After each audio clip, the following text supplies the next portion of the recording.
আহিরি পার্টিতে যাবার আগে তার বন্ধু বান্ধবকে বলেন, আজকে পার্টির কোনো ফটো কিন্তু সোশ্যাল মিডিয়ায় কোনো সাইটে আপলোড করবি না তোরা, ওকে? তোরা সবাই জানিস তো একলব্য এইগুলো একদম পছন্দ করে না। আজকে যে আমি যাচ্ছি সেটা আমি একলব্যকে জানাইনি। তার বন্ধুরা বলেন, কিন্তু একলব্য যদি জেনে যায় তখন? আহিরি বলেন, কি করে জানবে? তোরা যদি কেউ আপলোড না করিস তাহলে তো জানার কথা নয়। দেখ, আমরা হোল নাইট ঘোরাঘুরি করব, পার্টি করব, এনজয় করব, সেটাই কি যথেষ্ট নয়? ছবি কেন আপলোড করতে হবে?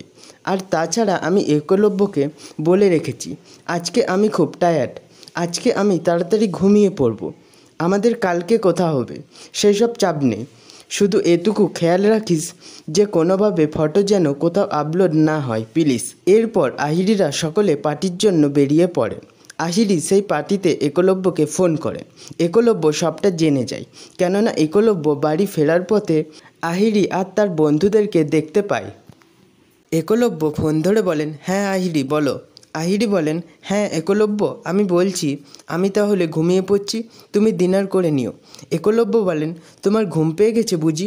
আহিরি বলেন, হ্যাঁ, আমি তোমাকে বলেছিলাম না আমি খুব টায়ার্ড, আজকে তাড়াতাড়ি ঘুমিয়ে পড়বো তো। আমি আজকে ঘুমিয়ে পড়ি, তুমিও ঘুমিয়ে পড়ো, হ্যাঁ, আর কাল সকালে কথা হবে। একলব্য বলেন, হ্যাঁ প্লিজ, ঘুম পেয়ে থাকলে ঘুমিয়ে পড়ো, কাল সকালে আবার টাইমলি উঠতে না পারলে তো আমাদের কথা হবে না তাহলে। আহিরি বলেন, না না, আসলে আমি তো খুব তাড়াতাড়ি ঘুমিয়ে পড়ছি, তো ঠিক টাইমে উঠে যাব। একলব্য বলেন, হ্যাঁ ভালো করে ঘুমিয়ে, কিন্তু ঘুমের মধ্যে আবার কিন্তু নাইট আউটিং, নাইট ক্লাব এগুলো নিয়ে স্বপ্ন দেখো না আবার, তাহলে কিন্তু ঘুমটা ভালো হবে না।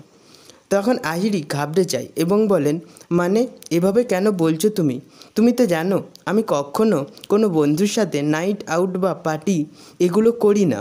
তুমি যেহেতু এগুলো পছন্দ করো না, আমারও তো এইগুলোতে কোনো ইন্টারেস্ট নেই, তাহলে এইভাবে কেন বলছো? আমি ঘুমিয়ে পড়বো, এক্ষুনি গান শুনতে শুনতে ঘুমিয়ে পড়বো। একলব্য বলেন, okay, enjoy Ahiri, good night. Ahiri বলেন, হ্যাঁ গুড নাইট। এরপর একলব্য ফোনটা কাটেন।